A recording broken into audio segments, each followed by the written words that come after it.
Assalamualaikum warahmatullahi wabarakatuh. Selamat malam semuanya. Masih di channel Pengantar Tidurmu, channel yang selalu menemani teman-teman semuanya di setiap malamnya.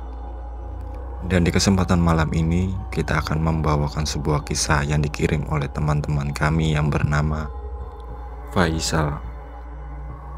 Oke, sebelum masuk ceritanya, saya mengingatkan dulu kepada teman-teman untuk selalu support channel ini agar channel ini bisa berkembang dan saya, Lian, bisa selalu menemani teman-teman semuanya di setiap malamnya.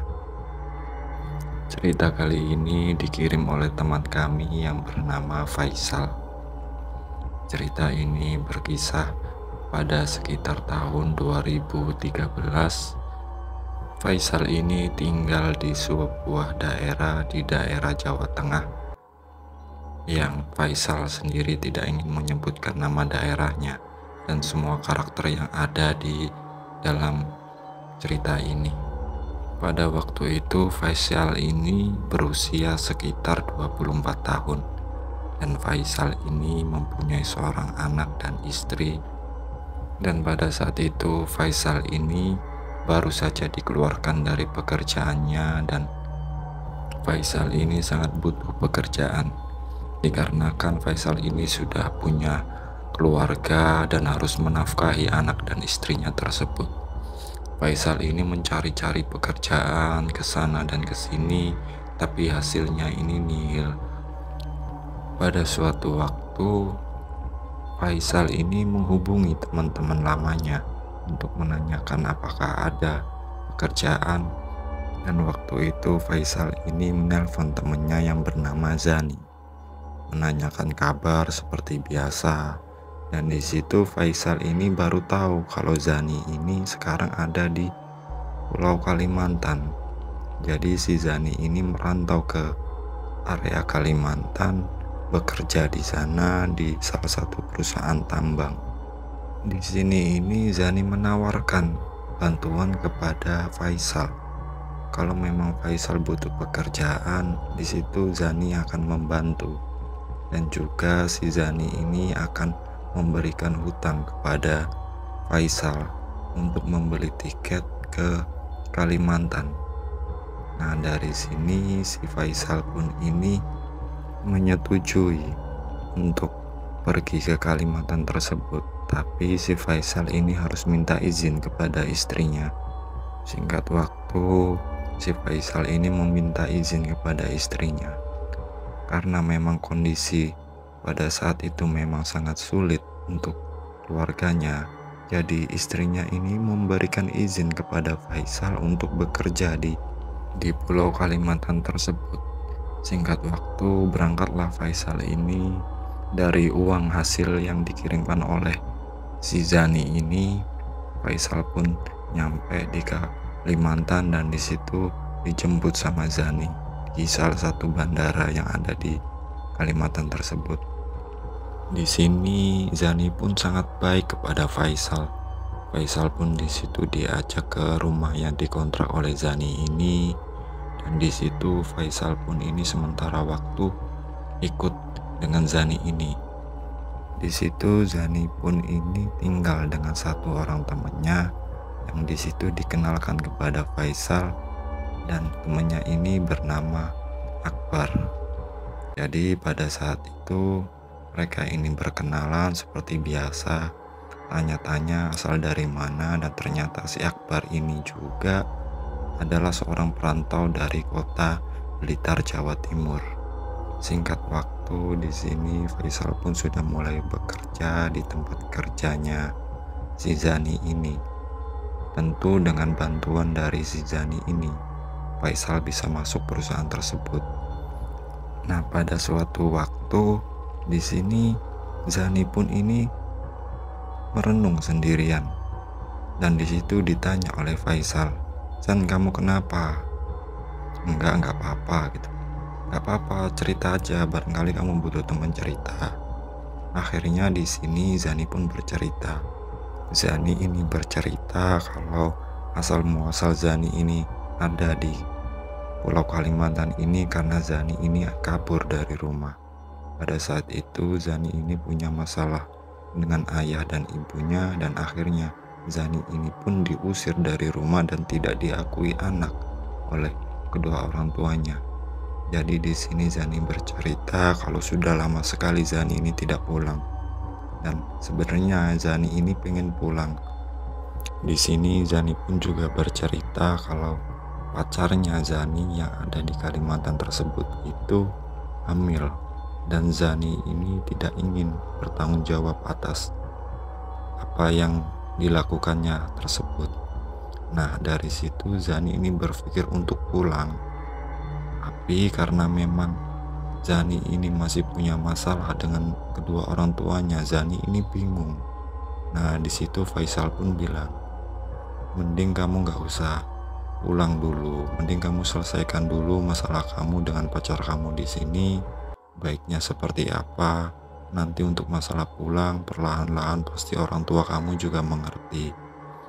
Nah, dari sini si Zani pun cuman mengangguk. Pada keesokan harinya, ada seorang wanita ini cukup cantik datang ke kontrakan dari mereka ini, dan di situ mencari Zani. Di sini Zani pun keluar, dan di situ mereka berdua ini seperti cekcok. Dan waktu itu memang yang didengar Faisal, waktu itu sempat terdengar suara si wanita ini seperti mengancam ke Zani. Kalau kamu gak bertanggung jawab, kamu tanggung sendiri akibatnya. Jangan macam-macam kamu di sini. Itulah yang didengar oleh Faisal. Setelah itu wanita ini pun pergi, dan di situ Zani pun masuk ke rumah dan hanya diam. Pada sore harinya, di sini Faisal ini melihat Zani ini sedang packing baju-bajunya di situ. Nah, dari sini Faisal sedikit bingung, tanya ke Zani, "Zan, kamu mau kemana?" Zani ini cuma bilang, "Aku mau pulang, pokoknya apapun yang terjadi aku mau pulang." Jadi si Zani ini kekeh pengen pulang. Pada saat itu ditanya sama si Faisal, "Loh, kamu rencananya pulangnya kapan?" Zani pun menjawab, "Aku pulang nanti subuh, aku sudah pesan tiket pesawat kok." Mendengar hal tersebut, si Faisal pun tidak bisa berbuat apa-apa. Dan di sini seperti biasa, pada malam itu si Faisal, Zani, dan Akbar ini pun ngobrol seperti biasa di ruang tamu kontrakan tersebut. Di situ mereka ngobrol-ngobrol biasa, tertawa-tawa, dan di sini mereka pun ini masih menanyakan kepada si Zani ini. Jadi Akbar dan Faisal ini menanyakan, "Kamu beneran pulang besok subuh?"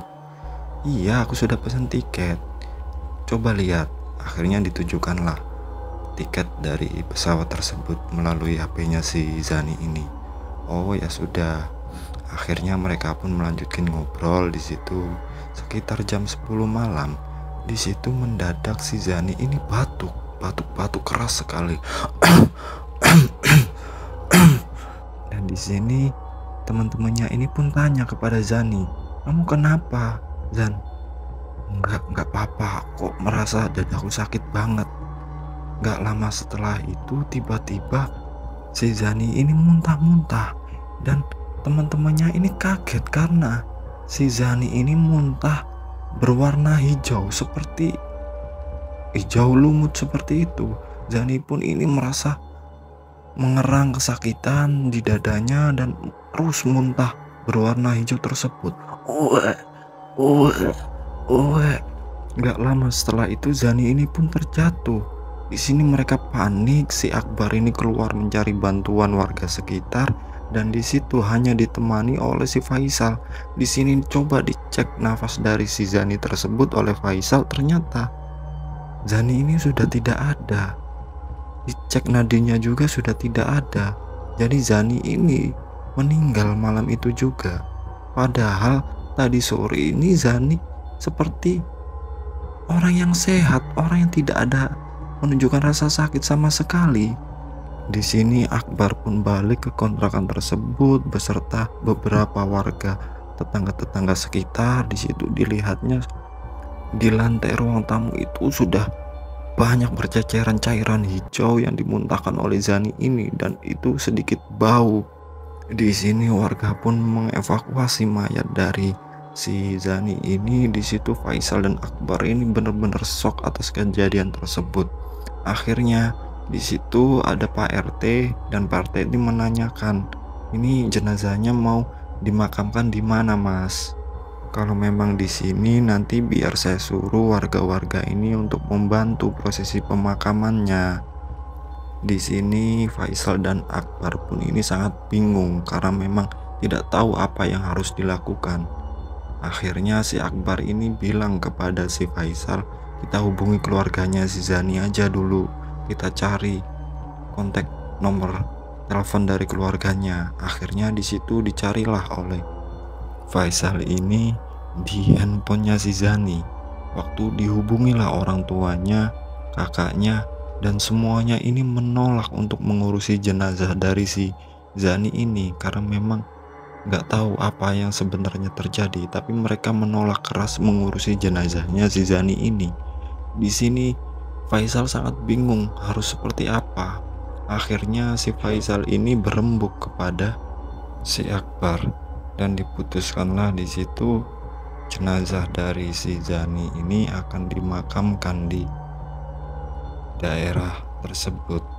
Di sini Faisal dan Akbar pun bilang kepada Pak RT mengenai orang tuanya dari Zani ini yang memang tidak ingin mengurusi jenazah dari Zani tersebut, dan di sini Pak RT pun menyarankan untuk Akbar dan Zani ini untuk membeli tanah pemakaman di daerah tersebut, dikarenakan memang mereka ini bukan dari warga situ, jadi dikenakan biaya.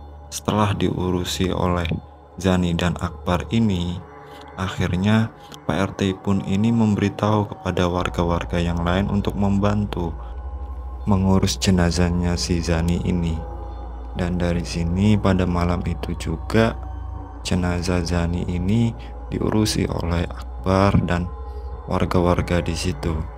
Di sini yang memandikan ini ada beberapa orang. Pada waktu itu yang memandikan ini termasuk si Faisal. Ketika memandikan jenazah tersebut, tercium bau yang sangat busuk dari arah jenazah tersebut dan mulutnya ini terus mengeluarkan cairan hijau. Tidak beberapa lama saat itu, tiba-tiba mata dari Zani ini melotot, dan di situ orang-orang pun yang memandikan jenazah tersebut sangat kaget dan berteriak lari ketakutan karena kondisi tersebut. Dan di situ akhirnya Pak RT ini memutuskan untuk datang melihat jenazah tersebut, dan di situ Pak RT ini menyuruh salah satu warga untuk memanggilkan Ustadz Zamhani. Di situ Ustadz Zamhani ini dipanggil oleh beberapa warga, dan ketika sampai di situ dilihatnya jenazah tersebut memang melotot, tapi jenazah ini tidak bergerak, hanya melotot. Ketika matanya ini ditutup lagi, itu melotot lagi. Nah, dari sini Ustadz Zamhani pun membacakan doa kepada jenazah tersebut, dan akhirnya di situ matanya bisa ditutup kembali, tapi mulutnya ini masih mengeluarkan cairan hijau. Ustadz Zamhani pun di sini hanya bergeleng-geleng kepala melihat kondisi jenazah yang dilihatnya itu. Dan dari sini warga ini disuruh untuk melanjutkan lagi memandikan jenazah tersebut. Akhirnya ketika semua itu selesai, dibawalah jenazah ini masuk ke dalam untuk dikafani dan disolatkan. Tidak ada kejadian aneh di situ, hanya saja memang cairan hijau tersebut terus keluar hingga kain kafan yang dipakaikan kepada jenazah tersebut ini kotor, terlihat bercak-bercak hijau di situ, dan tercium bau yang cukup menyengat di situ. Tapi memang tidak ada cara lain lagi karena cairan itu terus keluar. Jadi pada saat itu juga diputuskanlah di situ disolati dan akhirnya dibawa ke pemakaman.